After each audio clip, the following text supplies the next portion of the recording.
ये बताओ आज 3 दिन हो गया,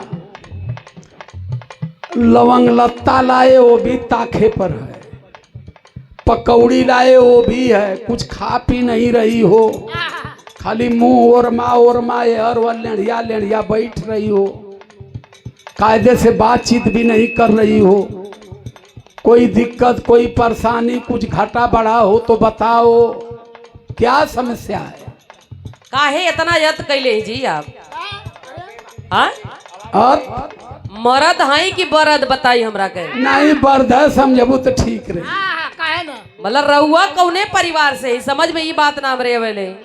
अरे बियावा भल तो ना सब जनला। ऐसा है कि हम अम्बेडकरवादी हेलो हेलो हेलो हम अम्बेडकरवादी हैं, अम्बेडकरवादी परिवार से हैं। अरे तू कौनो परिवार से रहा मतलब ई सोमवार भूख के तैयारी में रहनी है उसे कहने की बाबू उनसे हम काले रानी साथ सामान ले आवे तनी तू पटा। अरे तब साथ सामान बना रही ना वही मतलब खुशियां ही नहीं का है बताओ? बात सुनी। हाँ मतलब खाली 5-6 प्रदेश में घूम के ही नीला पट्टा टांग के खाली जय भीम बोले आवेला। घर गृहस्थी से कोनो मतलब नहीं खे रहा। अरे घर गृहस्थी से मतलब का बहन तो कलियां भिंडी ले अली, करैली ले अली, और ललका आलू ले अली। हम कनी सारा उजर का आलू भस भसावा होला। अरे चीज ना लिया वक्त चाहिए मसाला चीज सुनी बात के। हाँ मना एकदम नाक में दम कैले बाड़ी। घरे 2-3 चक्कर पुलिस आ भई। आ सुधरब कि ना सुधरब हमरा के साफ साफ बताएं। अरे भाई सुधरब का जब बिगड़ल रह तब न सुधरब, जब सही है तो सुधरी कवन चीज। सुनी सुनी रउआ दोष नहीं खे तो का करी बतावा? बात सुनी हमार। सुनावा। का कहल चाहता नहीं तनी कान खोल के सुनो।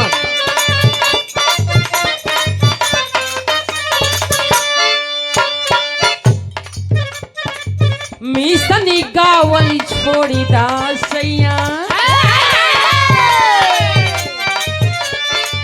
मिसनी गावल छोड़ी दासैया, ना त नहीं हर जइबे हो।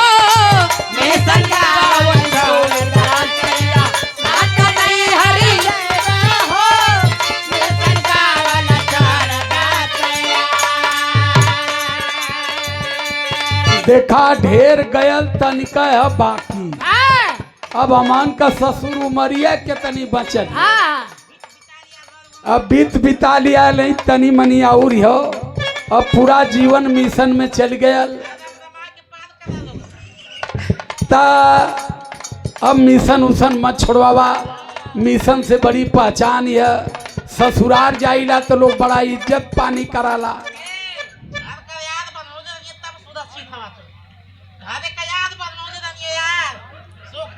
अच्छा कैसे बतियावत रही? बुद्धि तो इनकर इतनी मोटबा। एक तो यादव परिवार से हम, सुनो दूसरे बुद्धियो भ्रष्ट भई लिया। ए उम्र में नैहर जैबू तो 17-18 सवाल हुई आज कि आज ले कायदे से रहते ले ये बेलवा में कैसन नैहर धैले। जरूर कुछ कह के आयल हुई। सुना सुनो सुनो। अरे मिशन गावल कभो ना छोड़े, अरे मिशन गावल कभो ना छोड़े, तू भले छूट गई तू हो। मिशन गावल कभो ना छोड़े, तू भले छूट गई तू हो। मिशन गावल कभो ना छोड़े। अच्छा ये मिशन से परेशानी क्या है आपकी? है न परेशानी, रउआ ना बुझाई। हाँ गांव पर का 2-4 गो पुरनिया आवा चंदन भैया गरिया गरिया के घा जालन। रोज वो रहन देला कि तनी कवियवा के समझावा पगला गइल बा। हाँ हाँ जौरे काम ना चली इनके छोड़ जा। चुप कराई ना इनकरा के, इनकर के कदे चुप हो जाओ। ये कुल ढेर दिन से चक्कर में हम। आ त रउए भाई हवन न सब। अरे हमेशा कोई करा दी है मतलब लाल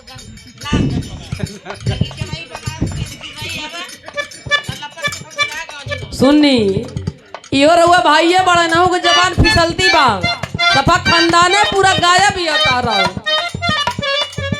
बात सुनी हमार सुनावा। जितना नाक में दम कैले हुआ तू उतना प्रशासनो टाइट है। देखा हमके यार शासन प्रशासन से बहुत मतलब ना है। हम कुल बूझ गले।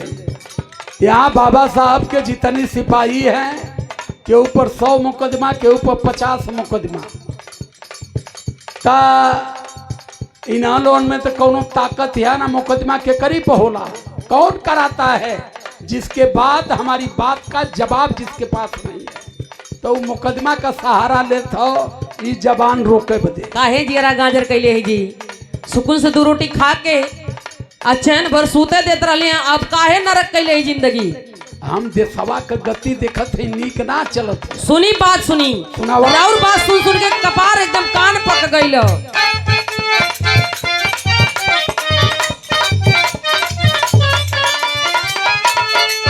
तोहरा काम से हमरो सैया तोहरा काम से हमरो सैया मन बड़ा घबराला हो। मन बड़ा घबराला ए सैया, मन बड़ा घबराला हो। मन बड़ा घबराला ए सैया, गाँव पूरा सब आरी देला गाँव पूरा सब गारी देला मन बड़ा यकुलाला हो। मन बड़ा घबराला ए सैया, मन बड़ा घबराला हो। मन बड़ा घबराला ए सैया, मन बड़ा घबराला। मिशन से मुँह मोड़िला राजा मिशन से मुँह मोड़िला सैया ना त नहीं हर जइबे हो। मिशन से मुँह मोड़िला सैया ना त नहीं हर जइबे हो। मिशन से मुँह मोड़ला सैया। असल में हमार भाषा तोहरे समझ में आई ना। तू इनके भले छोड़ देबो लेकिन मिसल गाँव ना छोड़िए। सुना बाबा साहब भीमराव के सूखी कैसे भूला। का करा सुगी कर का करा अबे सुग्गी कथो सुग्गी। मतलब नाक कटा जाला एकदम से नाक कटा के तुम नीचे कर जाला। अबे हमान बाबा साहब का अनुयायी है। अरे मेहरारू के सूगी फूकी ना बनाओ जरा मारवा। मेहरारू के जितना दे दिए बा जितना पीतबा जितना लबिए बा उतना सही रही। काहे न चुप करौती जी राउर भाई सदम सर पे चढ़ल बड़ा सा। सुनो। ये दोनों का दोनों रड़ुए मर जाइए लगता। नहीं ये बात ना है का शादी एकदम पारी सोचत है का। अरे शादी का ठीका ले ले बाड़ी। एक तो बना बना खिया खिया के नौ के हम गली थक। नहीं देखो थक गई हो। हाँ हम इसकी शादी करवा दे रहे हैं। हाँ भैया इसी की शादी करवा दीजिए उसी पे हम लोग तीनों चारों लोग रह जाएंगे। कैसे कैसे आपके खानदान में है जी लोग तो रही लेंगे आराम से। सुन तीन ली लोग? जगह जमीन घर द्वार सब उसी में रहेगा एक का। दिमाग का पैदल हम सो। अच्छा ये बताओ ये 3 लोग रह लोगे एक औरत पर कहाँ से सीख लिए। अरे हम महाभारत देखले हैं टीवी में। सुन ली महाभारत देखले आई। सुन ले का देख ले बा 5 जने रहना वो लोग। एक पर तो एक पर 5 ठेरान तो दोनों 3 जने बिता ले बा। सुना बाबा साहब भीमराव के रानी कैसे भुलाई गई हो। रानी कैसे भुलाई गई, रानी कैसे भुलाई गई, रानी कैसे भुलाई। घूम घूम के जन जन में हम सब ही के समझाई बहो। सबही के समझाए बेगाना, सबही के समझाए बेगाना, सबही के समझाए। मिशन गावल कभो न छूटी ऐसन गावल कभो न छूटी तू भले छूट गई तू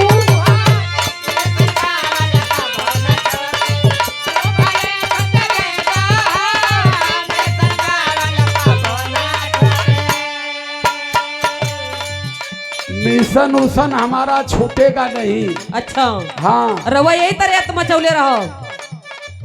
यत मचावत है हाँ तो हइये है ना। अपने पुरखन का बात करत है अपन इतिहास बतावत है। सभा से बढ़िया कोनो काना को तब देख के शादी बियाह के बितावा छोड़ाई।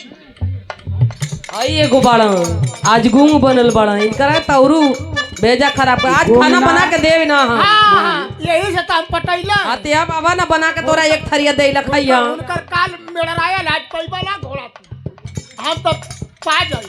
ए हाँ हम भाऊजी को गोइठा लगा के खाए ले। ताकत भौरी पर गोईठा लगाई के एक से खाए के बना के दे बना हो। हाँ तो सुना मत दिया। हाँ लेकिन भैया तू एक बात बतावा 5 किलो घी आला तो का भैया काहे का भैल खाते नहीं हो तुम लोग? का खाई ला कबो तीसरे चौथे दिन एक सीख रखल है यही तेरे बोर के आ दलिया में तेरे हिला देनी बस। ऐसा क्यों करती हो जी? काहे घी खाने लाए डालो? हैं, घी लाए हैं कि तुम भी खाओ और भाइयों को भी खिलाओ।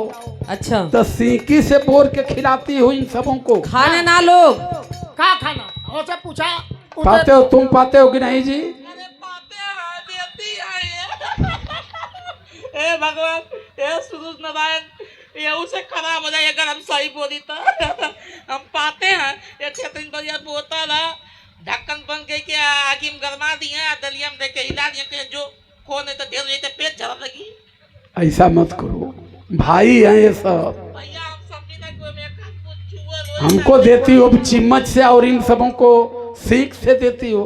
ना तो करछुल से दें का। हाँ नहीं करछुल से कैसे देबू करछुल। घी किधर जा रहा भैया ये आप समझिए आपके बगल में खड़ी है अब पूरा परिवार के सामने है, पंच खुद फैसला करेगा।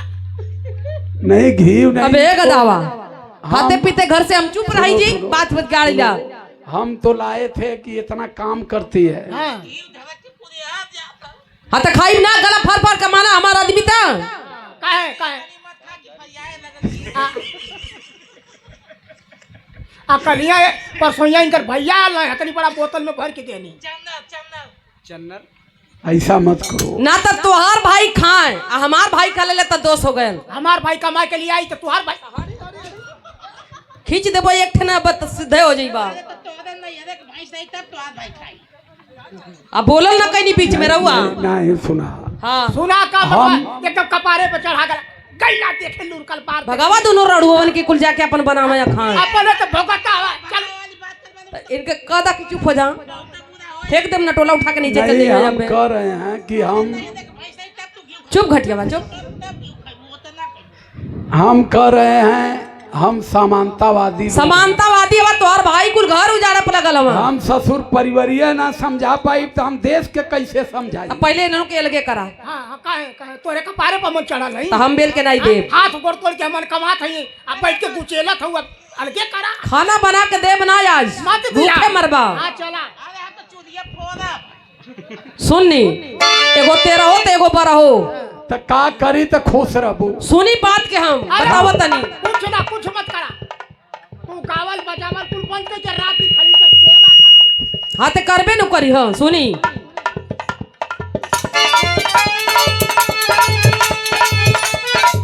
भलाई कहाँ से होई? हाँ बतावा। घर परिवार में शांति सुख कहाँ से प्रदान होई? तनी बात सुनल करी हमार। हाँ सुनावा सुनी। देवतन के तू पूजिला सैया देवतन के तू पूजिला सैया होई तुहरो भलाई हो। ओए तोहर भलाई सैया ओए तोहर भलाई हो ओए तोहर भलाई सैया ओए तोहर भलाई हो। देवी देवतन के पूज नहीं तो भलाई होई। अरे गांव पूरा का रक्षा करे वाला देवीय देवता बना। हाँ राउर तो है नास्तिक। आप लोग का अच्छा देविया देवता के तब कही आदमी के का पता? अरे बोल हाँ तो बाल ले बात कर देवी देवता पर रक्षा ना कपावत हूँ। सजवा ताला हिंक देत हो कुल पुजारी। पुजारी मंदिरे में ताला मार के निबुक देता कि देवतन के भरोसे हम हाँ, मंदिर छोड़ा वाला ना है। आ देवी देवता हावत हुआ हमार रक्षा करे। भैया भैया भैया ये बताओ कि जब देवी देवता रक्षा करते हैं तो देवी देवता को पूजने वाले पीछे पीछे गनर क्यों लेके चलते हैं? जब कुल बात रहुआ समझ आई, यही लिए कैलक बुद्धिया आया राउर इतना मोट। हाँ हाँ लेके चलने के लिए ना आदमी के समझाई, दिमाग का हमें पैदल नहीं सही कर बोला। सुनी देवतन के तू पूजा कैला होई तोहरो भलाई हो। होए तोहर भलाई रजऊ, होए तोहर भलाई होए तोहर भलाई राजा, होए तोहर भलाई। मान बात हमारी ये सैया,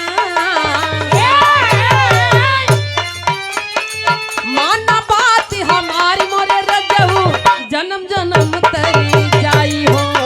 जन्म जन्म तर जाए राजा, जन्म जन्म तर जाए हो, जन्म जन्म तर जाए राजा, जन्म जन्म तर जाए।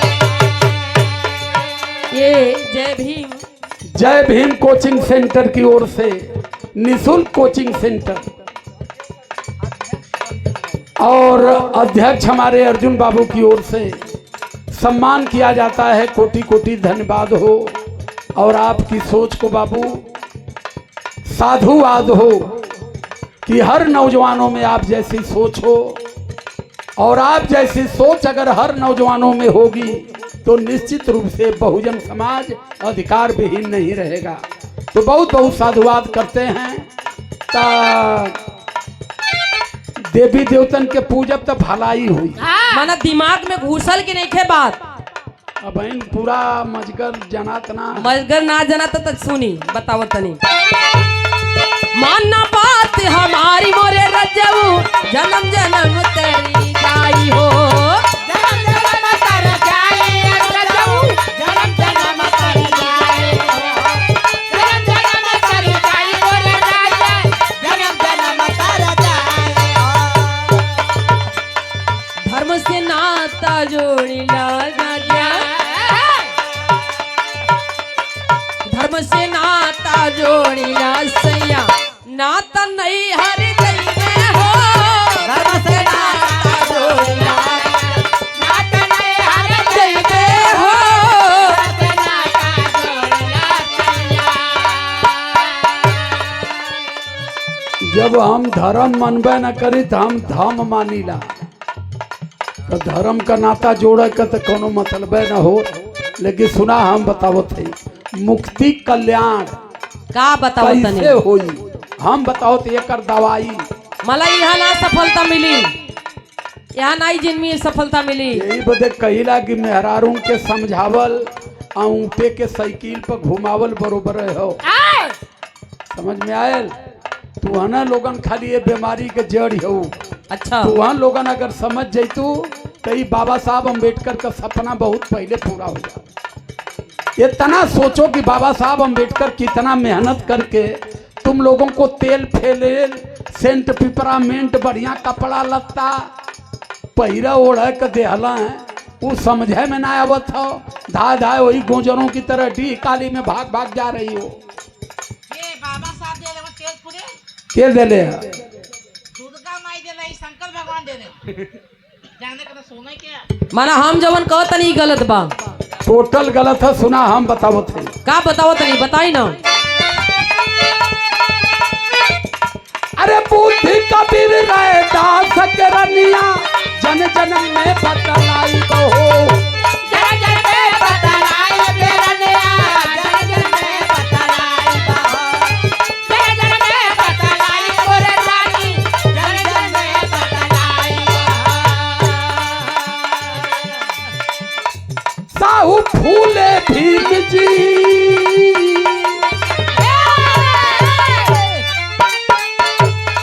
साहू ललई यादों के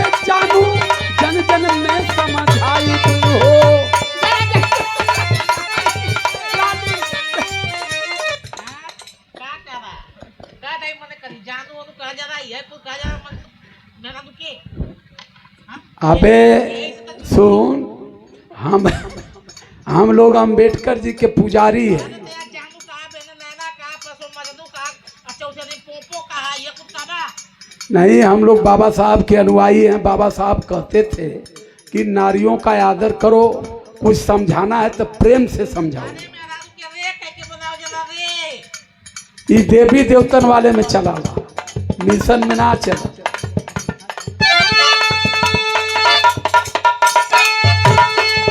साहू ललाई यादों के रानी जन जन में बतलाई दो हो।